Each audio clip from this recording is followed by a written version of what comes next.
மறக்க விரும்பல. இது ஒன்றையுமே நீங்க பிள்ளையா வெட்ட வேண்டாம், அப்படியே போடுங்க. என்னன்னு சொன்னா நான் வரலாற்றை பற்றி தான் கதைக்கிறேன். நான் சொல்லவில்லை நான் பிரபாகருடைய ஆள் பிரபாகருடைய கைக்கூலி என்று சொல்லவில்லை. சமகாலத்திலே அங்கஜன் ராமநாதன் அவர்கள் தற்காலிகமாக உடனடியாக ஜெனரேட்டரை கொண்டு வந்து இறக்கி இருக்கிறார். ஆகவே அந்த வைத்தியசாலையில் அது இயங்க போகிறது என்று குறிப்பிடப்படுகிறது. அரசியல் என்றது மைதானம். நான் இப்ப ரெஃப்ரி, ஆர் போல் போடுறது, ஆர் அடிக்கிறது, ஆர் சிக்ஸ் அடிக்கிறது, ஆர் மிடில் போல்ல போறதுன்றது அரசியல்வாதியில பொறுத்தது. டாக்டர் அர்ச்சுனா ஆதரவு வாட்ஸ்அப் குழுமத்தை தொடங்கினார். அது இப்பொழுது ஃபேன்ஸ் ஆஃப் டாக்டர் அர்ச்சுனா என்று பெயர் மாற்றப்பட்டிருக்கிறது.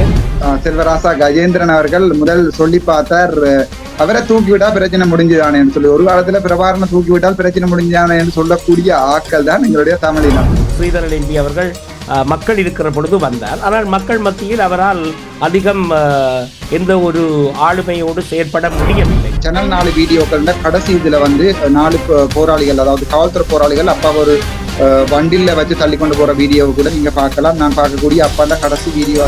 டாக்டர்ஸ் அசோசியேஷன் ஸ்ரீலங்கான்ற ஒரு வாட்ஸ்அப் குரூப்ல நான் ஒரு எல்டிடி என்ற விதத்துல கருத்துக்கள் பகிரப்பட்டது. வைத்தியத்துறையிலே உள்ள விடயங்களை சீர்கொண்டு செல்வதற்கு இவ்வளவு அறிவாற்றல் மிக்க டாக்டர் அர்ச்சுனா தேவைதானே அரசியல்? எனக்கு யாராவது ஃப்ரீயா ஒரு கப் பிஸ்கி வேணும் தெரியும் என்றால் அதை பிடிச்சி போட்டு அரசியலை பாக்குறதுக்கு நான் தயாரா இருக்கல. நான் ஒரு சாதாரணமான மனிதன், நான் யதார்த்தவாதி. இப்ப என்னோட இருக்கிற சொத்து விதயம் 72 லட்சம் ரூபாய் கடன் இருக்குது. இந்த காருக்கு போட்ட பேங்க் லோன் துரோகம் செய்ததானே அண்ணன் இது போனது. அந்த துரோகத்தாலதான் எங்களோட அப்பாவும் கொல்லப்பட்டவர் உங்களுக்கு நல்லாவே தெரியும். தலைவர் கிளீவா சொல்லி இருக்கிறார், சொல் வடிவம் செயல்ல தான் இருக்கணும். வெளிப்படையாக எல்லாவற்றையும் பேசுகிறார். இது ஒரு வெகுளித்தனம். சிரிக்கிறார், அழுகிறார், உண்மையான உணர்வை வெளிப்படுத்துகிறார். என்ன 3 விஷயத்துல பிள்ளை படிக்கலாம். ஒன்று பொம்பளை விஷயம். இவங்க யாரோ எழுதியிருக்கிறாங்க, எனக்கு 10 வயசு இருக்கண்டு. நான் வைத்தியர்களை மாற்ற வரவில்லை, வைத்தியர்களுடைய சிஸ்டத்தை தான் மாற்ற வந்தேன். நான் பொதுவா வைத்தியன் கெட்டவனாண்டு புண்படுத்துறது நாங்கள் எங்களுக்கே வச்சு கொள்ற கொல்லி என்றதை ஜோதிச்சு கொள்வோம்.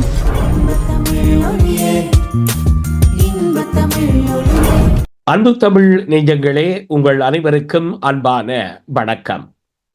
தொடரும் இந்த நிகழ்ச்சி மனம் திறந்து தன்னுடைய தனித்துவம் மிக்க கருத்துக்களையும் நடந்தவை, நடப்பவை, நடக்க இருப்பவை பற்றி டாக்டர் அர்ச்சுனா ராமநாதன் அவர்கள் எங்களோடு பேசியிருக்கிறார். 2வது பாகமாக டாக்டர் அர்ச்சுனா அவர்கள் மேலும் தெரிவித்த கருத்துக்களை உங்களோடு பகிர்ந்து கொள்ளவிருக்கிறேன். நீங்கள் கொழும்புக்கு போனதுக்கு பிறகு நீங்கள் ரணில் விக்ரமசிங்க உங்களை சந்திப்பார் என்றெல்லாம் செய்திகள் வந்தன. பாராளுமன்ற உறுப்பினர்கள் ஸ்ரீதரன் மற்றும் செல்வராசா கஜேந்திரன் பேசியிருந்தார். அமைச்சரவை கூட்டத்தில் டக்ளஸ் தேவானந்தா பேசியதாக இருந்தது. சமகாலத்திலே அங்கஜன் ராமநாதன் அவர்கள் தற்காலிகமாக உடனடியாக ஜெனரேட்டரை கொண்டு வந்து இறக்கி இருக்கிறார். ஆகவே அந்த வைத்தியசாலையில் அது இயங்க போகிறது என்று குறிப்பிடப்படுகிறது. இந்த இடைவெளிக்குள் உங்களுடைய அந்த அப்சன்ஸ், உங்களுடைய விடுப்பு காலத்திற்கு பதிலாக ராஜீவ் என்கின்ற ஒரு வைத்தியர் MS ஆக நியமிக்கப்பட்டிருக்கிறார்.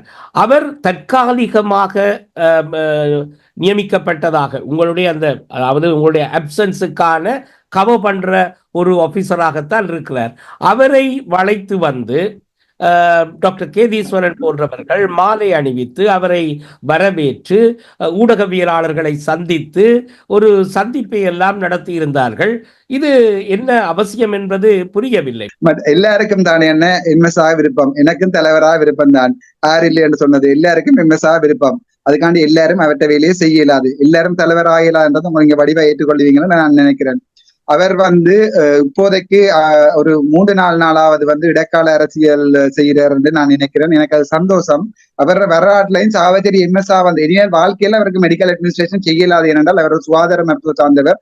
அது சட்ட ரீதியாவே மாற்றப்பட்டு விட்டது. அவருடைய கனவுகள் வாழ்க்கையில படிக்காது. அது கோர்ட்ஸ் டிசிஷன். நான் எந்த டிசிஷன் இல்ல, கோர்ட்ஸ் டிசிஷன். அதால அவர் கிடைக்கிறது சான்ஸ் இல்லை. அவர் இந்த முறை இன்டர்வியூல ஃபெயில் ஆயினார். அதையும் நான் சொல்றேன். இன்டர்வியூ டிப்யூட்டி அட்மினிஸ்ட்ரேஷன் கிரேட்ல இன்டர்வியூல ஃபெயில் ஆயினார். ஆனால் ஆசை யாரை விட்டது என்று சொல்லுவாங்க. அந்த ஆசைக்காக என்னுடைய இதுக்காண்டி அது அவர் நியமிக்கப்பட்டிருக்கார். ஆனால் என்ன விஷயம் என்று சொன்னால், நான் கொழும்புக்கு அழைக்கப்பட்டது இது சம்பந்தமாக எனக்கு கொடுத்த வாக்குறுதிகள் மூலம் இந்த ஒரு புள்ளியில எல்லா அரசியல்வாதிகளும் நின்றபடியால், பொது நோக்கம் மக்களின் குரலாக நின்றபடியால் நான் அழைக்கப்பட்டாலே நான் இதுவரைக்கும் ஒருத்தரையும் போய் சந்திக்கல. பார்லிமெண்ட்டுக்கு அழைக்கப்பட்டு நான் போகையில எனக்கு வந்து ரணில் விக்ரமசிங்க மாண்பு ஜனாதிபதியினுடைய அவருடைய தொடர்பாளர்கள் அழைப்பெடுத்தவே நான் அழைப்பை ஏற்றுக்கொள்ளவில்லை. அதே நேரம் வந்து சஜித் பிரேமதாஸ் அவர்களுடைய தொடர்பாளர் வந்து எடுத்தவை அவரோட கதையும் கொண்டு அதையும் நான் ஏற்றுக்கொள்ளவில்லை. அனுரகுமார திசாநாயக்கருடைய தொடர்பாளர்கள் ஏற்றுக்கொண்டவை அதையும் ஏற்றுக்கொள்ளவில்லை. அதை விட இந்த சந்தர்ப்பத்தில் பழத்தை நலவி பால்ல போட்ட என்னுடைய அன்புக்கும் ஆதரவுக்கும் உரிய மிகுதி நீங்கள் சொன்ன பேர்கள்ல இதுவரை வராத பேர்கள்ல உள்ள அரசியல்வாதிகளும் என்னோட தொடர்பு கூட ஏற்பண்ட வலிக்கிட்டவ. இது வந்து அரசியல் ஆக்கிறத நான் விரும்பல. நான் ஒரு வைத்தியன். இது வந்து நான் ஒரு சிஸ்டம் சேஞ்ச் பண்ண கொண்டு போய் கடைசியா அரசியலாக்கப்பட்டு காணாமலாக்க போறதுதான் எல்லாமே நடந்த விஷயம். நான் இதுல தெளிவா இருக்கிறேன், திட்ட தெளிவலா கிறிஸ்டல் கிளியரா இருக்கேன். நீங்கள் அரசியலாக்க விரும்பவில்லை என்று சொல்லுகிறீர்கள். உங்களை போன்ற இந்த உயர் பதவிகள் என்பது அந்த அப்பாயின்மெண்ட்ஸ் ஆஃப் ஹைரார்கி, அதாவது முக்கியமான பதவிகள் அரசியல் பின்னணி சார்ந்ததாகத்தானே இருக்கிறது இல்லையா? அப்படி இருக்கிற பொழுது நீங்கள் எப்படி உங்களுடைய சுகாதார அமைச்சு அல்லது சுகாதார அமைச்சினுடைய செக்ரட்டரி, நீங்கள் யாருக்கு டாக்டர்ஸ் அல்லது எம்எஸ் ரிப்போர்ட் பண்ண வேண்டுமோ அந்த உயர் அதிகாரிகளையாவது சந்தித்தீர்களா? அவர்களுடைய அழைப்பை ஏற்படுத்திய போது டாக்டர் ரமேஷ் பாத்திரன சுகாதார அமைச்சருடைய நான் அழைப்பை ஏற்படுத்தினா என்றால் அவருடைய மினிஸ்டர் என்றபடியா தான் திருப்பி அழைப்பதாக கூறப்படப்பட்டது. அதே பிறகு நான் எடுக்கையில எனக்கும் நானும் தமிழன் தானே, என்ன எனக்கும் மரியாதை இருக்குத்தானே, அதால நான் என்னுடைய மரியாதை இழக்க விரும்பல. நான் திருப்பி கதைக்கல, எல்லாத்தையும் வந்து சட்டப்படி செய்ய முடியும். ஆனால் மற்ற துறையில வந்து அரசியல் தான் அரசியலுக்குள்ளாலதான் வந்து இதுகள் நடக்கிறது. பட் எங்களுக்கு வந்து அப்பாயின்மெண்ட் வந்து மெடிக்கல் சர்வீஸ் மீன்ஸ் ஒன்று இருக்குது, அதுக்குள்ளாலதான் நடக்கிறது. பட் உள்வீட்டு அரசியல், உதாரணத்துக்கு நான் வடிவா சொல்றேன்னு சொன்னா, நான் என்னுடைய முதலாவது அப்பாயின்மெண்ட் சாவச்சேரி என்று இருந்ததை டாக்டர் பிரியந்தா அத்தப்பத்து டிரெக்டர் டிசிஎஸ் என்றவர் டிபெக்ஸ் அடிச்சதுக்கு நான் டிபெக்ஸ் அடிச்சு மாத்தி கைட் சென்று போட்டு அங்கேயும் டாக்டர் குமாரவேல் இருக்கிறபடியே எனக்கு போகலாம ஜாழ்ப்பாணத்துக்கு வராம பண்ணின வரலாறுகளை நான் அதுல எழுதியிருக்கிறேன். இது ஒரு புதையல், தோன்றவர்களுக்கு புதையல் உடைக்கும். இது இன்னும் நான் ஒரு கரண்டி மட்டும்தான், அதை கரண்டியை உடைக்கிறாங்களோ இல்லையன்றது அரசியல் தான் தீர்மானம். அப்ப டாக்டர் அர்ச்சுனா இப்பொழுது சமூக வலைத்தளங்களில் உங்களுக்காகவே லண்டனில் இருந்து ஒரு சகோதரன் எனக்கு மிக அறிமுகமானவர், அவர் ஒரு டாக்டர் அர்ச்சுனா ஆதரவு வாட்ஸ்அப் குழுமத்தை தொடங்கினார். அது இப்பொழுது ஃபேன்ஸ் ஆஃப் டாக்டர் அர்ச்சுனா என்று பெயர் மாற்றப்பட்டிருக்கிறது. ஆனால் 700-800 பேர் இரவு பகலாக, உலகத்திலே டைம் வித்தியாசத்திலே இரவு பகலாக அதிலே பல வாத விவாதங்கள் நடைபெற்று கொண்டிருக்கின்றன. குறிப்பாக உங்களுடைய செயலை பாராட்டுகின்ற வகையிலும், உங்களை ஊக்கப்படுத்துகிற வகையிலும், உங்கள் பின்னணியில் அரசியல் பேசுகிற வகையிலும் ஒரு கருத்து பதிவு செய்யப்பட்டிருந்தது. ஜனாதிபதி பொது வேட்பாளராக டாக்டர் அர்ச்சுனாவை நியமிக்கலாம் என்றும் நீங்களே முன்மொழியப்பட்டிருந்தது. இவற்றையெல்லாம் பார்த்துக்கொண்டு நீங்கள் மிகுந்த மகிழ்ச்சியாக சந்தோஷமாக இன்று காலை கூட ஃபேஸ்புக்கிலே 1 மணி நேரம் லைவாக நீங்கள் மகிழ்ச்சியாக பேசிக்கொண்டிருக்கிறீர்கள். இப்பொழுது டாக்டர் அர்ச்சுனா ராமநாதன் லீவ்ல நிற்கிறாரா அல்லது அவற்ற பொசிஷன் என்ன? இப்பவும் வேலையில்லா பட்டதாரி லீவ்ல தான் நிற்கிறார்.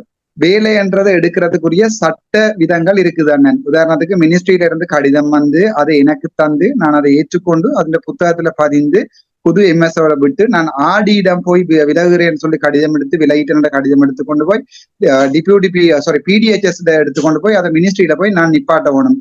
என்ன சொல்லப்பட்டது வந்து நீங்கள் அதாவது நான் அது மீடியா ஸ்டேட்மெண்ட் கொடுத்திருக்கேன். போலீஸ் அதிகாரிடம் சொல்லப்பட்டது நீங்கள் லீவ்ல போங்கன்னு சொல்லி. அவை என்ன கதைச்சது மட்டும் என்னோட கதைச்சு அரசியல்வாதியும் ஐயா டக்ளஸ் அவர்கள் வந்து எனக்கு சொல்லப்பட்டது, நீங்கள் லீவ்ல போங்கோ, இந்த பிரச்சனையா நார்மலா முடிக்கணும். உண்மையாவே நான் சில நேரங்கள்ல நான் உண்மையை சொல்ல விரும்புறேன். நான் இந்த மக்கள் பிரச்சனையை முதலாவதாக வந்து துணிந்து கையில் எடுத்தன்றது ஐயா டக்ளஸ் தேவானந்த சார் அவர்கள் மட்டும்தான். அதை நான் உங்களுக்கு உண்மையாவே சொல்றேன். நீங்கள் என்ன மனக்கசப்புகள் எங்களுக்கு இருந்தாலும் நான் உண்மையை கதைக்கணும்னு இருக்கிறேன். அதாவது சில பேருக்கு அவரை பிடிக்காம இருக்கலாம், சில பேருக்கு பிடிச்சிருக்கலாம். நான் தெளிவான வீடியோ ஒன்று கொடுத்திருக்கிறேன். எனக்கு ஆளுன்னு சொன்னாலும் எனக்கு சந்தோஷம். இந்த பில்டிங்கை, இந்த ஜாவச்சேரி வைத்தியசாலையை பிரித்து கொடுப்போம், ஆளுக்கு பேர் போட்டு கொடுப்போம். இது அவர்களால் புனரமைக்கப்பட்டது, இது இவர்களால் புனரமைக்கப்படும். நீங்கள் வேணுமெண்டா இருந்து வேறுங்கோ. இங்க வந்து ஹெலிகாப்டர் கட்டுற அளவுக்கும் இந்த ஹாஸ்பிட்டல் வரும். என்னுடைய பாலிசி விளங்கி கொண்டவனுக்கு புரிந்தவன் பிஸ்தா. ஆனால் இப்பொழுது ஒரு தேர்தல் காலம். இந்த தேர்தல் காலத்தில் அரசியல் தலைவர்கள் இதிலே ஸ்கோ பண்ணுறதுக்கு வருவது என்பது சர்வசாதாரணமான விடயம். இதிலே அத்தனை பாராளுமன்ற உறுப்பினர்களும் வந்தார்கள். ஸ்ரீதரன் எம்பி அவர்கள் மக்கள் இருக்கிற பொழுது வந்தார். ஆனால் மக்கள் மத்தியில் அவரால் அதிகம் எந்த ஒரு ஆளுமையோடு செயற்பட முடியவில்லை. மக்களும் அதை ஏற்றுக்கொள்ளவோ அல்லது அவரை உள்வாங்கிக் கொள்ளவோ விரும்பவில்லை. இந்த இடத்தில் நீங்கள் டக்ளஸ் தேவானந்தா அவர்களை குறிப்பிட்டிருக்கிறீர்கள். அவர் அரசோடு சேர்ந்தவர். இப்பொழுதும் கூட அவர் ஒரு செவ்வி வழங்கியிருக்கிறார். அர்ச்சுனா அவர்களை மீண்டும் அந்த வைத்தியசாலையில் வைத்திய அத்தியட்சகராக பணி நிமித்துவதற்கான செயற்பாடுகளைத்தான் தான் பேசிக் கொண்டிருக்கிறேன் என்று. சரி, டாக்டர் அர்ச்சுனா ராமநாதன் மீண்டும் சாவகச்சேரி வைத்தியசாலையின் எம்எஸ் ஆக வருகின்ற பெர்சன்டேஜ் அல்லது வரக்கூடிய வாய்ப்பு எவ்வளவு இருக்கிறது என்று டாக்டர் அர்ச்சுனா சொல்லுவீர்கள்? உங்களுக்கு தான் அது ஹாஸ்பிட்டல், எனக்கு அது வீடு. அங்க இருந்தாக்களுக்கு வடிவாக தெரியும். இரண்டாவது, அரசியல் என்றது மைதானம். நான் இப்ப ரெஃப்ரி, ஆர் போல் போடுறது, ஆர் அடிக்கிறது, ஆர் சிக்ஸ் அடிக்கிறது, ஆர் மிடில் போல்ல போறதுன்றது அரசியல்வாதிகளை பொறுத்தது. வெளியில இருந்து கைதற்ற அரசியல்வாதிகளும் நான் தான் மச்ச நடத்துறேன்னு சொல்ற அரசியல்வாதிகளும் இருக்கிறான். போல் போடுறதும் இருக்கிறார், அடிக்கிறவரும் இருக்கிறார். நான் முதற்காந்து சொன்னா ஜென்ரேட்டர் ரக்கப்பட்டிருக்குது, எனக்கு சார்பாக கதைப்பட்டு கொண்டிருக்கிறது. இதே நான் கஜேந்திரகுமாரா உண்மையாவே அரசியலா இருக்கு கொஞ்சம் குறைவு. என்ன பேர் அவருக்கு? செல்வராசா கஜேந்திரன். செல்வராசா கஜேந்திரன் அவர்கள் முதல் சொல்லி பார்த்தார், அவரை தூக்கிவிட்டா பிரச்சனை முடிஞ்சுதானேன்னு சொல்லி. ஒரு காலத்துல பிரபாரண தூக்கிவிட்டால் பிரச்சனை முடிஞ்சுதானேன்னு சொல்லக்கூடிய ஆக்கள் தான் எங்களுடைய தமிழினம். அப்படி இருந்தனால் 30 வருஷம் நாங்கள் அடிபட்டு வந்த நாங்கள் வரலாற்றை மறக்க விரும்பல. இது ஒன்றையுமே நீங்க பிள்ளையா வெட்ட வேண்டாம், அப்படியே போடுங்க. என்னன்னு சொன்னா நான் வரலாற்றை பற்றி தான் கதைக்கிறேன். நான் சொல்லவில்லை நான் பிரபாகருடைய ஆள், பிரபாகருடைய கைக்கூலி என்று சொல்லவில்லை. வரலாற்றை கதைக்கிறேன். அது நீங்க விரும்பினாலும் அந்த வரலாற்றை மாற்ற இயலாது. அதுதான் உண்மை. ஒரு காலத்துல சாப்பாடு இல்லாம சிங்கள இனம் பழைய பாராளுமன்றத்துக்கு முன்னாலே, அது நினைக்கிறேன் 7ஆம் மாதம் 9ஆம் தேதி இந்த அரசு இதே காலத்துல பானை ஒரு தடியில் குத்தி கொண்டு குளரும் போது கூட தலைவரை போற்றி எழுதின பாடல்கள் கூட உங்களுக்கு வடிவாவே திறங்கிடும். எதிரியாலேயே மாண்புமிகு ஒரு ஆளுமை உள்ளவன் என்று வர்ணிக்கப்பட்டு, அதே நேரம் தங்களுடைய ஒரு அரசியல்வாதியை கபுடு காக்கா, எனக்கும் அந்த கோன் இப்ப வடிவா அடிக்க தெரியும், கபுடு காக்காண்டு கார்கோன் அடிக்கிற அளவுக்கு கூட குழந்தை பிள்ளைக்கு பழகிற அளவுக்கு இப்ப கிட்டடியில டாக்டர்ஸ் அசோசியேஷன் ஸ்ரீலங்கான்ற ஒரு வாட்ஸ்அப் குரூப்ல நான் ஒரு எல்டிடி என்ற விதத்துல கருத்துக்கள் பகிரப்பட்டது தெளிவா கொடுத்துருக்கிறேன். எங்கெங்க அந்த காலத்துல கொடுத்தாங்களோ அந்த மாதிரி கொடுத்துருக்கேன் அந்த குரூப்ல. இப்ப கூட இன்னொரு பதிலும் இல்லை. இப்பவும் நான் இந்த பதில சொல்லி கொண்டிருக்கேன். நான் திரும்ப என்னுடைய டாக்டர் சிங்கள டாக்டர்ஸ், தமிழ் தெரிஞ்ச டாக்டர்ஸ் பார்த்து கொண்டிருக்கிறேன். இப்பவும் நான் வெளியால போய்க்கல அண்ணன். டாக்டர் ருவான் தலபதாதோ, டாக்டர் அதாவது ஒரு ஆர்மி பெரிய தளபதி ஒரு ஆளுந்த மகன் ஜீவந்த், நான் பேர்கள் சொல்றது சரியோ தெரியல, பட் அவங்க துணிஞ்சு சொன்னபடியா நான் செய்யறேன். அவதான் என்ன 2 பேரும் இப்ப பாதுகாப்பா ஜிஎம்ஓடைய பெரிய ஒரு அதாவது அவர் மத ஜூனியரோட கதைக்கிறதுக்கு வர சொல்லி நானும் இந்த பிரச்சனையை முடிக்க பார்க்கணும். இதால எங்களோட தமிழ் மக்களும் பாதிக்கப்படக்கூடாது, ஒரு வைத்தியசாலையும் பாதிக்கப்படக்கூடாது, ஒரு வைத்தியர்களும் பாதிக்கப்படாது. அரசியல் களத்துல நான் விசில் அடிக்கிறதுக்கும் சரி, என்ன ஒரு சொட்டொன்ன போட்டு போயிருந்தா அந்த மச்ச பாக்குறதுக்கு நான் சரியா இருக்கிறேன். நான் சொல்றது உங்களுக்கு வடிவா விளங்கணும்னு நினைக்கிறேன். எனக்கு யாராவது ஃப்ரீயா ஒரு கப் பிஸ்கி வேண்டி தெரிவினம் என்றால் அதை பிடிச்சி போட்டு அரசியல பாக்குறதுக்கு நான் தயாரா இருக்கல. நான் ஒரு சாதாரணமான மனிதன். நான் யதார்த்தவாதி, மிதவாதியும் இல்லை, நான் கடவுளும் இல்லை. என்னை பற்றி எழுதுறது இந்த போல்லையே எழுதுங்கன்னு சொல்லி பேஸ்புக்கை திறந்து விட்டுருக்கேன். உங்களுக்கு விளங்குவோம். ஆனால் உங்களை போன்ற இளையவர்கள், இவ்வளவு அறிவு சார்ந்தவர்கள், மக்களுக்காக குரல் கொடுக்கக்கூடியவர்கள் என்பவர்கள் தான் அரசியலில் வர வேண்டும். அதுதான் அரசியலுக்கு சரியானது. ஆனால் இப்படியான சிந்தனை உள்ளவர்கள் அரசியல் என்ற ஒன்றில் வந்துவிட்டால் அவர்கள் பேர்ந்து அரசியல்வாதியாகி விடுகிறார்கள் என்பதுதான் நாங்கள் கண்கூடாக பார்த்தது. அந்த நிலைக்கு அர்ச்சுனா ஏன் வரக்கூடாது? ஏன் அரசியலிலே இன்னும் சாதிக்க கூடாது? இந்த வைத்தியத்துறையை, வைத்திய மாஃபியாக்களை அல்லது வைத்தியத்துறையிலே உள்ள விடயங்களை சீர்கொண்டு செல்வதற்கு இவ்வளவு அறிவாற்றல் மிக்க டாக்டர் அர்ச்சுனா தேவைதானே அரசியலிலும்? நீங்கள் நாளைக்கு வெளியே போட மாட்டீர்கள் போல எனக்கு. சரி, பரவாயில்ல, அதுக்குரிய பதிலை நான் சொல்றேன். நான் ஒரு என்னுடைய அப்பா என்ன அரசியல்வாதியா பிறந்து வளரணும்னு ஆசைப்படல. இது அவருடைய கனவு. அவர் தன்னுடைய உயிரை கொடுத்தது 2008ஆம் ஆண்டு ஆகஸ்ட் மாதம் 23ஆம் தேதி ஒரு ஐசிஆர்சி இதுல இருந்து என்னோட கடைசியா கதை கேட்க 50 செகண்ட் தான் கதைச்சவர். அப்ப என்ன கேட்டுக்கொண்டது, அப்போ நீ டென்டல்ல இருந்து மெடிசினே கிடைச்சிருக்கான்னு சொல்லி கேள்விப்பட்டேன்னா நீ போறியா, என்ன செய்யறா என்று. மெடிசினா டென்டலான்னு கேட்கல. அப்பாட்டு சொன்னான், அப்பா என்னண்டாலும் சரி 50 செகண்ட் தான் கதைச்சினான். என்னண்டாலும் சரி சொல்லுங்கன்னு சொல்லி, அப்ப நீ மெடிசினுக்கு போ, என்னடா எங்கட பரம்பரையில மெடிசின் இல்லையான்னு சொல்லிக்கல, சொன்னவர் உன்னை பார்க்க ஆசையா இருக்குது, நான் இந்த பேட்டியை வந்து அழாம கொடுக்கணும்னு நினைக்கிறேன், சிங்கிளா தான் கொடுக்கணும், ஒரு நாள் அழக்கூட நினைக்கிறேன், நான் அழ மாட்டேன், எனக்கு அந்த இது இருக்குது, நான் இது இதுக்கு முதல் அழகு இருக்கேன், நான் இப்ப அழ மாட்டேன், விரைச்சி போயிட்டேன், அதால் அழ தேவையில்லை. அப்ப நான் ஓமப்பா போறேன்னு சொன்ன அதே வார்த்தைக்காக தான் நான் ஒரு மருத்துவனா வந்தேன்.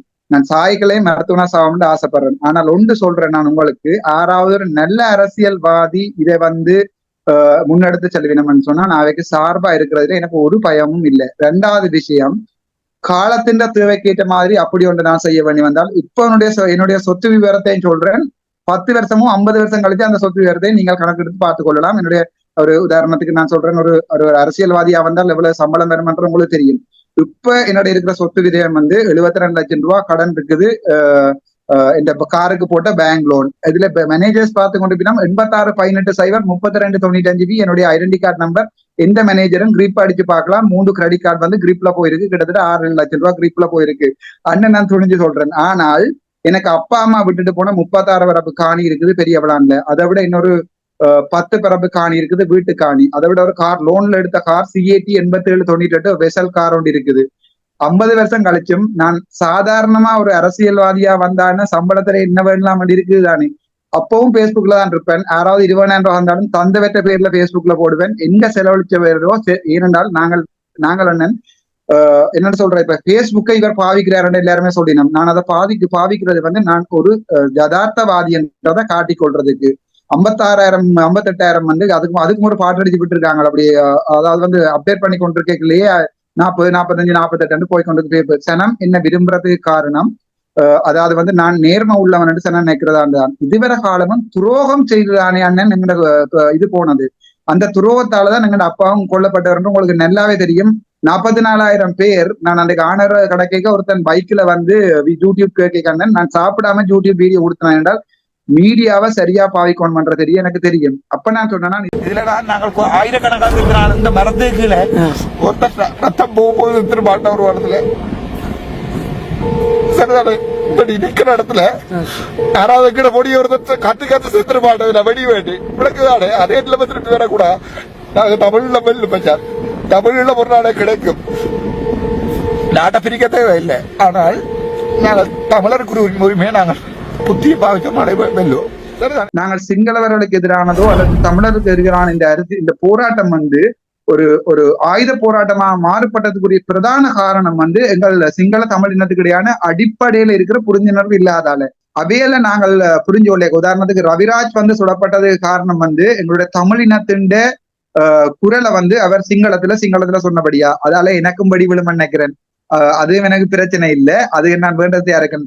சண்டே ஒன்று வந்துட்டா சட்டை கிளியத்தான் செய்ய மண்ணேன், சட்டையோ கிளியுதோ காட்டோட நிதியத்தோட கிளியதோ அறியாது. அப்படி ஒரு தேவைப்பட்டால் இப்ப இந்த 58,000 பேர் என் பேஸ்புக்ல இருக்கணும், அதை நான் வந்து ஒரு அரசியல்வாதிக்கு சார்பா நான் நல்லவர் ஒரு ஆள் நான் நினைக்கிற ஆளுக்கு பாவிச்சால் ஆளுக்கு 3 கோட் போட்டாலே 1.5 லட்சம் ரூபாய் 1.5 லட்சம் வாக்குகள் சிம்பிளா அரசியல்வாதியா போகலாம். ஆனால் நான் அப்படி ஒரு தேவை வந்து அரசியல்வாதியா மாறவனும் என்னுடைய பாதை மாறவனும் இருந்தால் போராட்ட வடிவம் மாறலாம், ஆனால் போராட்டம் மாறாது. உங்களுடைய தந்தையை துரோகம்தான் கொன்றது என்று சொன்னீர்கள். உங்களுடைய தந்தை காயப்பட்டு காணாமலாக்கப்பட்டவர் என்று சொல்லப்படுகிறது. அதை கொஞ்சம் தெளிவுபடுத்தலாமா மக்களுக்கு தெளிவுக்காக? என்றால் அதை பற்றிய செய்திகளையும் பலர் பலவிதமாக பரப்பிக் கொண்டிருக்கிறார்கள், அதனால் கேட்டேன். 2009 ஆண்டு வந்து புதுமாத்திரன்ல அம்மாவும் அப்பாவும் மற்ற 2 அண்ணாமாரும் மாட்டியிருந்தவர். அப்பா வந்து கடைசி வரைக்கும் இங்கால வரமாட்டேன்னு சொல்லிட்டேன் என்றால் நடேசனுக்கு வந்து அடுத்த பொறுப்புல இருந்தபடியா நடேசன் ஐயாக்கும் நீங்க அந்த சேனல் 4 வீடியோக்கள் கடைசி இதுல வந்து 4 போராளிகள், அதாவது காவல்துறை போராளிகள் அப்பா ஒரு வண்டில வச்சு தள்ளி கொண்டு போற வீடியோவை கூட நீங்க பார்க்கலாம். நான் பார்க்கக்கூடிய அப்பாண்ட கடைசி வீடியோ அதுதான். அவருடைய நாளை கூட நினைக்கிறேன் ரைட், அவருடைய மோதிர கைதான் எனக்கு ஞாபகம் இருக்குது. அவர் படிப்பித்த ஆங்கிலம் தான் நான் கழிச்சு கொண்டிருக்கிறேன் 4-5 வரைக்கும். அவர் வந்து புதுமாத்தரன்ல இருந்து பதவியா ட்ரிங்கோ ஹாஸ்பிட்டலுக்கு கொண்டு வரப்பட்டு, ட்ரிங்கோல இருந்து பதவியா ஹாஸ்பிட்டலுக்கு கொண்டு வரப்பட்டு அவருடைய வயிற்றுல காயம் என்று சொல்லி கிளாப் பண்ணியிருக்கணும். அதுக்கு பிறகு அவர் வந்து நாங்கள் எங்களுடைய தேவை நிமித்தம் காரணமாகவும் அண்ணாமார் வந்து பயத்தின் நிமித்தம், அதாவது வந்து அழுத்தங்கள் காரணமாகவும் மரண சர்டிபிகேட் நான் சைன் வைக்கல, அதுல எனக்கு கள்ள சைன் தான் அடிச்சிருக்கேன் அண்ணாமாரை. இப்ப அண்ணாமாரையும் அரெஸ்ட் பண்ணும்போது நான் எந்த அப்பா சித்தன்னு சொல்லி நான் முடிய பார்க்காம சைன் வைக்க மாட்டேன்னு சொல்லி போட்டேன். அதால நான் சைன் வைக்கல. மிச்சம் வந்து 2-3 அண்ணாமர் வந்து சைன் பண்ணி அது அழுத்த பயம் காரணம் எல்லாருக்கும் துணி கொண்டு வராதுதானே. அதால வந்து வந்து அந்த மரண சர்டிபிகேட் வந்து வேண்டி இருக்கணும். பட் அப்பாவை நான் இன்றையும் காணல, இன்றைக்காவது ஒரு நாளை காணுவேன். நான் நினைக்கிறேன் அப்பாவை அவர்கள் கொன்றக்குரிய சாட்சி காரணம் இல்லைன்னு சொன்னால் அப்பா வந்து சரளமா சிங்களம் பேசக்கூடிய ஒரு ஆள். ஓலெவல் வரைக்கும் சிங்களத்துல தான் படித்த ஒரு ஆள். அவர் சிங்களம் கதைச்சால் யாரையுமே சொல்ல இல்லாத அவர் வந்து தமிழ் என்று சொல்லி, அதை விட அவருக்கு டச்சு, ஜெர்மனி, இங்கிலீஷ் என்று சொல்லி அவர் கதைக்காத மொழிகளே இல்லை. அவருடைய ஆளுமைன்றது வேறு. அந்த ஆளுமையை பற்றி காவல்துறையில வந்து தமிழீழ காவல்துறையில வந்து வேலை செய்தாக்களுக்கு தெரியும். நான் இது பயமில்லாம செய்யறேன்னு சொன்னா இது சொல்றேன்னா இது வரலாது. அப்பாவை நான் சொல்வதற்காக எனக்கு சுட வேண்டும் என்று சொல்லி ஒரு இனவாதி ஜோதித்தால் வீட்டுக்கே வரலாம், இல்லாடி பொது இடத்துக்கு வர சொன்னா நான் அங்கவே வாரன், அங்கேயே சுடுங்கோ, அப்பாண்ட மகனாவே போறதுக்கு இப்ப வந்து ரெடியாரு. சில நேரங்கள்ல வந்து நான் யோசிக்கிறேன்னா எனக்கு அந்த மரண பயம்ன்றது அது அப்பாடதான் பிள்ளை என்ன சின்னல இருந்து ஏற்படுத்திடுறேன் என்றால் புக்வாரா குண்டு அடிக்குதுன்றா கூட அப்பா என்ன செய்வாருன்னா ஸ்லாக்ஸா வந்து கதிரையில இருந்து போனே சாமான் எடுந்து அப்பா நான் எடுக்கணும்டா கதை புத்தகத்தை எடு, உனக்கு என்ன விருப்பமோ கதை புத்தகத்தை எடு, அண்ணன் மேல என்னடா படிக்கிற புத்தகத்தை எடுத்துக்கொள்ளுங்கடா எங்கள்கிட்ட அப்ப 5 பேருடையும் 3 சைக்கிள் என்னதான் இருந்தது. அப்போ ஒரு பயம் ஒன்று இருக்கல. ஈவன் நாங்கள் வந்து இடமேந்த ஓடைக்குள்ள வந்து அதாவது வந்து நான் நினைக்கிறேன் கரடி போக்குல இருந்து கிளிநொச்சிக்கு ஓடைக்க கூட கரடிப்போக்கு சந்திலிருந்து கிளிநொச்சிக்கு ஓடைக்க கூட தலைக்கு மேல நான் வடிவா அந்த சில்லுகள் தெரிகிற அளவுக்கு வந்து புக்கார விமானத்தை நான் கண்ணால கண்டேன். அப்ப கூட சிரிச்சு கொண்டுதான் அப்பா சைக்கிள் உலாக்கி கொண்டிருந்தார். விழுந்தா மண்டியில தானடாப்பா விழும், செத்தா ஒரு கத்தானே சாரண்டு அந்த இது. அதோட எனக்கு அப்பா ஒரு நாளுமே அடித்து வளர்க்கல. ஒரே ஒரு நாள் தான் அது வந்து ஒரு ஜோக் போட்டு நான் ஆறுதலா சொல்றேன். அது 4 செய்த குறும்பு வேலையால அடி வேண்டினான். அடியண்டா நெப்பல் அடி, கை 2 வீங்கி இருந்து 3 நாளைக்கு சாப்பிடலாததுக்கு நெப்பல் அடி. நான் பிளவிட்டு நான் நினைச்சு கொண்டு அடிச்சவர். ஆனால் பிறகு அவர் சாகும் வரைக்கும் நான் என்ன அடிச்சேனான்னு சொல்லி பிறந்தினவர். அது பிழை இல்லை, 4வது அண்ணா எனக்கு செஞ்ச வேலை. பட் எனக்கு அவர் என்ன பயமன்று இல்லாம வளர்த்துட்டதால நான் வந்து அப்படியே வளர்ந்துட்டேன். இப்ப கூட நான் வெளியால போக போறேன். நான் ஏதாவது கொண்டு கூட நடக்கலாம். எனக்கு அப்பான்னு நீங்க சொன்னபடியா ஒரு கண்ணுல இருந்து தண்ணி வருது, மற்ற கண் வந்து சிரிச்சு கொண்டிருக்குது.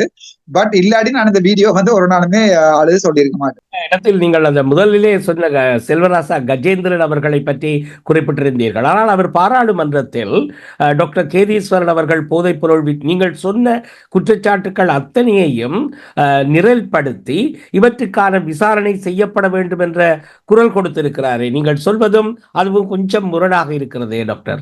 சில நேரங்கள்ல வந்து நான் வந்து 2012-13 வந்து மெடிக்கல் ஃபேக்கல்டியில பாஸ்கெட்பால் விளையாடுறாங்க. அப்ப நான் வந்து நேஷனல் அதாவது ஸ்ரீலங்கா ஜூனியர் ஸ்போர்ட்ஸ் அசோசியேஷன் பால் பாஸ்கெட்பால் இதுல வந்து என்ன மெம்பர், அதாவது வந்து எனக்கு பெஸ்ட் பிளேயர்னு சொல்லி என்ன அவார்டும் இருக்குது.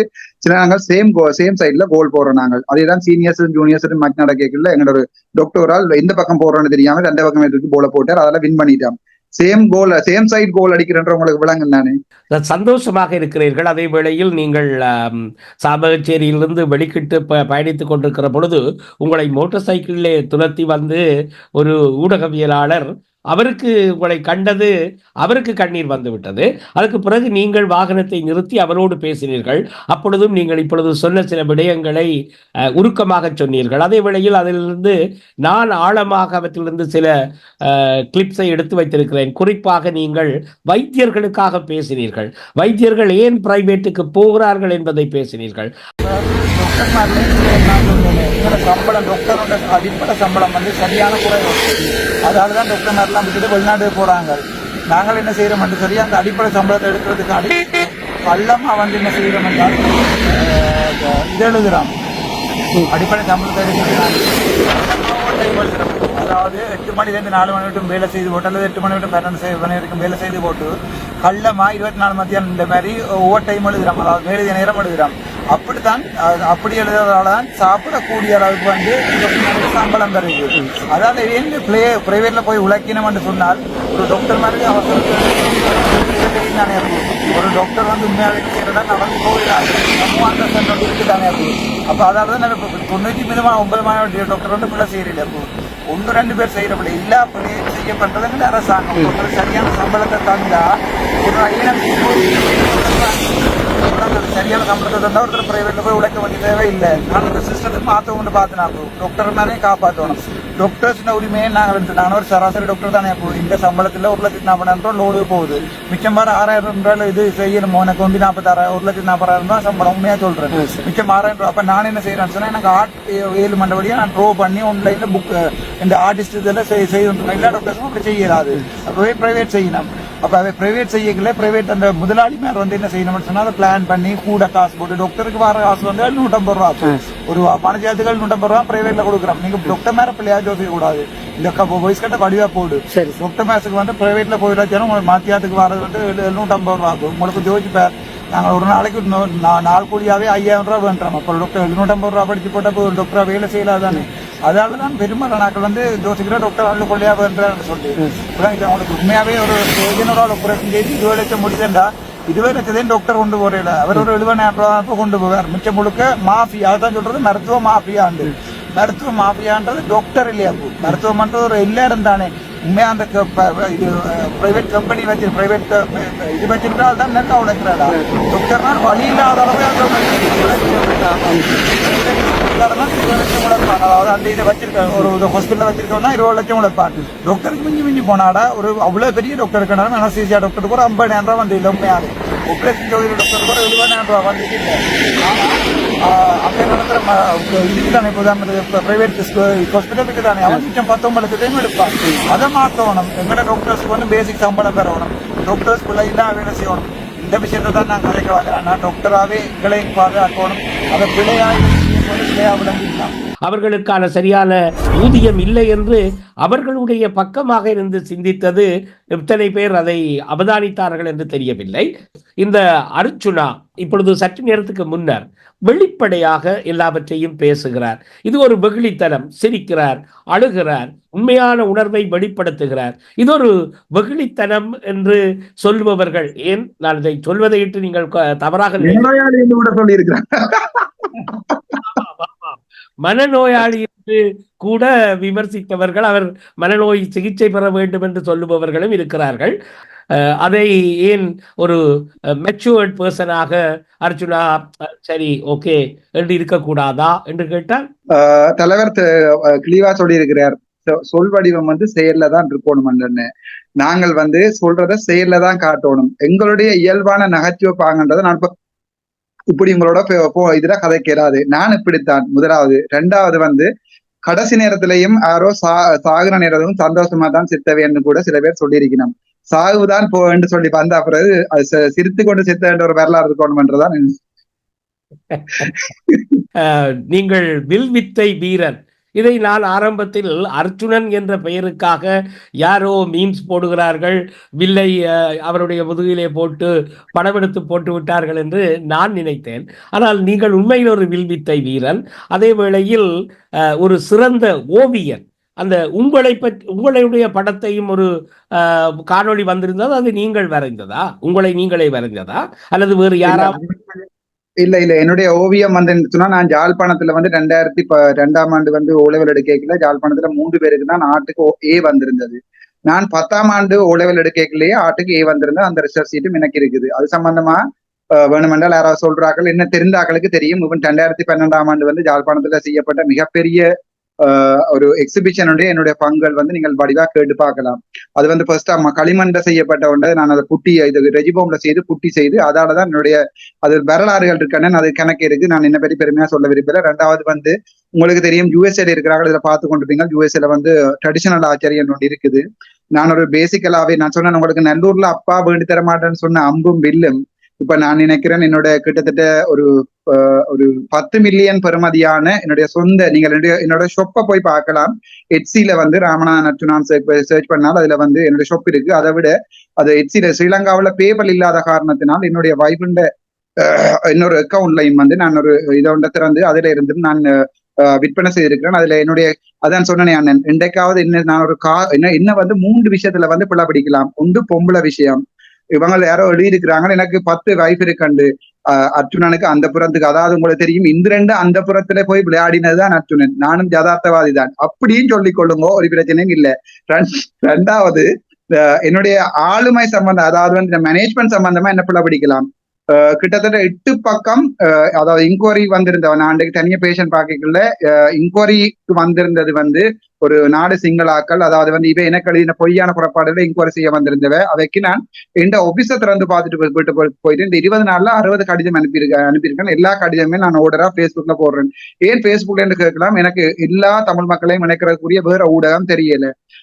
அது நான் ட்ரெடிஷனல் ஆச்சரியில வந்து நான் கிட்டத்தட்ட இப்போ ஒரு 7-8 வருஷமா வந்து நான் எனக்கு ஆச்சரியன்றது வீட்டை அச்சுனான்னு சொல்லி வளர்த்து அது ஆச்சரியன்றது இந்த ரத்தத்திலே ஊறி போயிடுது. அதால நான் சொன்னேன், இந்த வேலைக்கு ரெசிக்னேஷன் தாரன், நான் அந்த கடையில போய் உழைச்சி சாப்பிட்டு கொள்வேன். அதுவும் வேண்டாம்னு சொன்னால் நான் இந்த ஆச்சரி பிசினஸ் செய்தாவது பிழைச்சு கொள்வேன். அப்படி இல்லையான்னு சொன்னா ஆளாளுக்கு ஒவ்வொரு வீட்டை போனா சாகும் வரைக்கும் யாழ்ப்பாணத்தவள் ஆக்கள் சாப்பாடு போட மாட்டாங்க நினைக்கிறீங்க. நீங்கள் சொன்னதை போல ஒரு ஃபேன் கிளப்பே ஆரம்பித்து விட்டது. இனி டாக்டர் அர்ச்சுனா வந்து ஒரு பப்ளிக், அதாவது பொது மக்களுடைய மகனாக வந்து விட்டீர்கள். மிக பொறுப்பு இருக்கிறது. இதுவரை அர்ச்சுனா தனியாக இயங்கினார், இப்பொழுது மக்களுக்கு பதில் சொல்ல வேண்டியவராக இருக்கிறார். இதே வேளையிலே நீங்கள் பெயர் குறிப்பிட்டு சாடிய அல்லது குற்றங்களை சுமத்தியவர்களோடு எதிர்காலத்தில் அவர்களோடு சேர்ந்து இயங்குவதற்கு நீங்கள் தயாராக இருக்கிறீர்கள். அந்த மனநிலையில் உள்ளவராக உங்களுடைய பேச்சின் மூலமாக உணரக்கூடியதாக இருக்கிறது. ஆனால் சமூகம் அப்படி இல்லையே. உங்களை பழிவாங்குவது என்பதுதான் நீங்கள் செய்திருக்கக்கூடிய இந்த பகிரங்கப்படுத்தலால் வக்கிரமாக அவர்களுடைய வியத்தில் குடிகொள்ளும் இல்லையா? அதை எப்படி சமாளிப்பீர்கள்? நான் திரும்பவும் எங்களோட போராட்ட காலத்துக்கு தான் போகணும். ஒரு காலத்துல வந்து பிடிபட்ட எங்களுடைய சிங்கள இன போராளிகளை வந்து எங்களுடைய தலைவருடைய போராளிகள் ஒரு நாளுமே வதை செய்தது கிடையாது. உங்களுக்கு அது வடிவா தெரியும். சிங்களவரையே நாங்கள் ஒரு நாளும் வதைக்காதார்கள். என்னுடைய தமிழ் பிளட்டை வந்து நான் வந்து பாதிக்கப்படுவேன்னு சொல்லி நீங்கள் எதிர்பார்க்கறீங்கன்னு சொன்னால் நீங்கள் என்ன அடிப்படையாவே வடிவா புரிஞ்சு கொள்ளல. அதுல 25 பேர்ல 19 பேர் வந்து ஒன்றுமே பிரச்சனை இல்லாம போய் அங்காலையும் பிரச்சனை, இந்தியாலையும் பிரச்சனை, அங்கால வெண்டிடுமன் நச்சு போய் இப்ப கடைசியா சாவச்சேரியில ஆம்புலன்ஸு ஹாஸ்பிட்டலுக்கு வந்து போற நிலைமையில இருக்கணும். அவையே நான் எங்களோட பொதுமக்கள்கிட்ட நான் கேட்டுக்கொள்றது, ஒரு வைத்தியரை நோக்கி நீங்கள் கையை நீட்டுறதுக்கு முன்னம் பிள்ளையான வைத்தியர்ன்றதை உறுதிப்படுத்துறது வந்து உங்களுக்கு சரியான முக்கியம். 198% வைத்தியாக்கள் நீங்கள் யாழ்ப்பாணம் போதனா வைத்தியசாலை இப்போ வேலை தெரியும். இந்த எடுக்கிற இந்த 2.5 லட்சம் ரூபாய் சம்பளத்துக்காண்டி அவர்கள் செய்யற அவர்கள் சேவை வந்து உங்களால வாழ்க்கையில வர்ணிக்கவே இயலாது.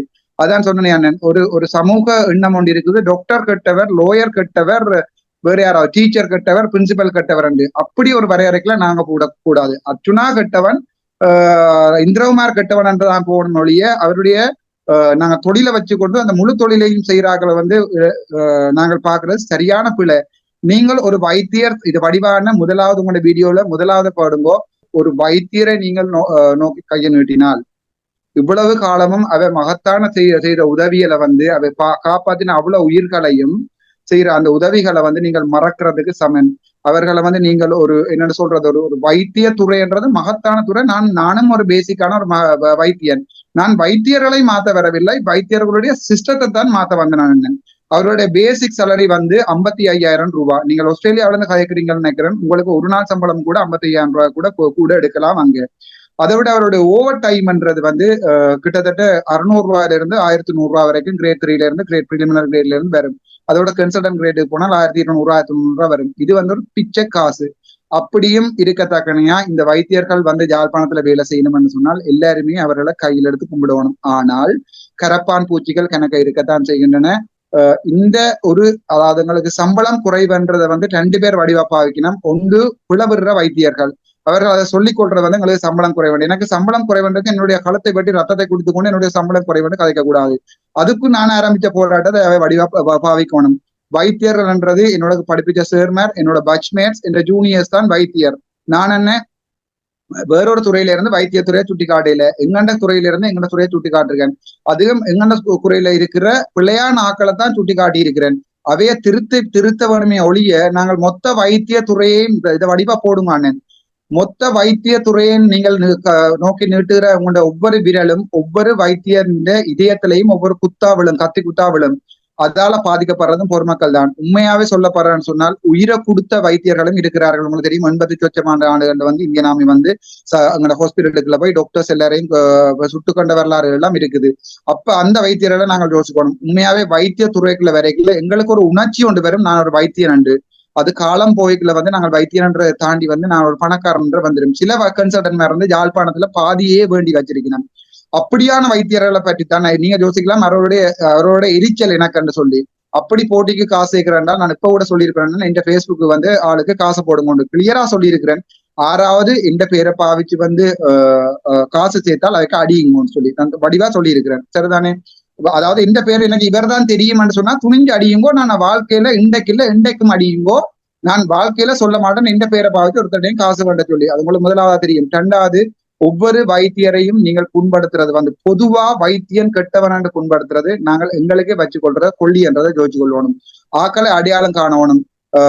கேதீஸ்வரன் மற்றது டாக்டர் கேதீஸ்வரன், டாக்டர் சத்தியமூர்த்தி போன்றவர்கள் வந்து ஊழல் செய்திருக்கிறார்கள். அவர்களை தண்டுபிடிக்கணும். அவர்கள் தங்களுக்கு வர ஊழல்கள் வந்து தங்களுடைய தங்களோட சப்போர்டினேட்ஸ் இந்த டாக்டர்ஸுக்கு நீங்க பாதிப்பு வரப்போன்னு சொல்லித்தான் அதாவது வந்து தலைக்கு வார தூக்கி அப்படி உடம்புக்கு விட்ட மாதிரி தான் செய்து கொண்டிருக்கணும். இல்ல, தலை வேற உடம்பு வேறு.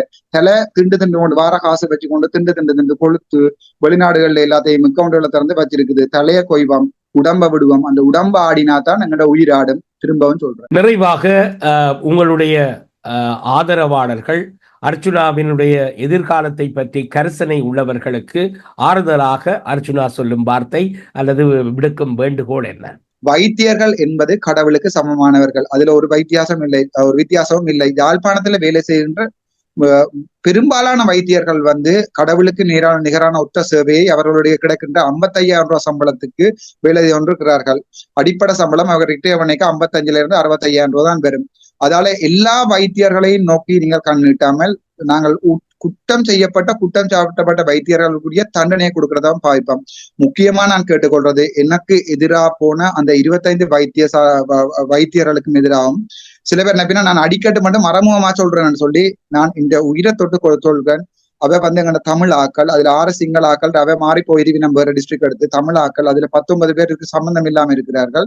அவர்களுக்கு என்ன நடந்ததுன்னு தெரியாது. இப்ப என்ன நடக்கிறன்னு சொல்லி ஆம்புலன்ஸ்ல வந்து ஹாஸ்பிட்டல் ஆம்புலன்ஸ்ல போய் கொண்டிருக்கணும். கெஞ்சி கேட்கிறது, நாங்கள் தமிழினம், பிளவிட்டவர்களை மன்னிக்கிறன்றது ஜேசு கூட சொல்லியிருக்கிறார். கையில புத்தற்ற நூல் இருக்கான். அதை விட நான் ஒரு பிறந்ததுல இருந்து இந்து, இப்போ உங்களுக்கு விளங்கோட நான் ஒரு மதவாதியா இனவாதியான்னு சொல்லி வைஃப் வந்து இப்போ நான் கேட்கிறத கேட்டுக்கொண்டுதான் இருப்பா. அவ வந்து ஒரு சிங்களம், இந்த வைஃப் வந்து ஒரு சிங்களம். இப்போ உங்களுக்கு விளங்கி இருக்கணும், நான் இனம் மொழி உணர்வுகள் கடந்து எங்கேயோ போய்கொண்டிருக்கிறேன்னு சொல்லி வெண்டுகன ஆழமாச்சு. மற்றவர்களை தோக்க விட விரும்பல, அவர்களையும் வர சொல்றேன். அதுக்கான தான் இப்ப GMOயோட ஒரு மீட்டிங் போறேன். மிகுந்த நன்றிகள் டாக்டர் அர்ச்சுனா. நீங்கள் நான் ஒரு 4-5 நாள் உங்களை துரத்தி இன்று பிடித்திருக்கிறேன். நிச்சயமாக நீங்கள் தமிழ் மக்கள் இதயங்களில் இருக்கிறீர்கள். தொடரட்டும் உங்கள் அர்ப்பணிப்பு மிக்க நல்ல சேவை என்று கூறி நிகழ்ச்சியில் கலந்து கொண்டமைக்கு நேயர்கள் சார்பில் நன்றி தெரிவித்து விடைபெற்றுக் கொள்கிறேன். நன்றி, வணக்கம். இனிய தமிழ் உறவுகளுக்கு என்னுடைய மனமார்ந்த நன்றிகள். Thank you so much.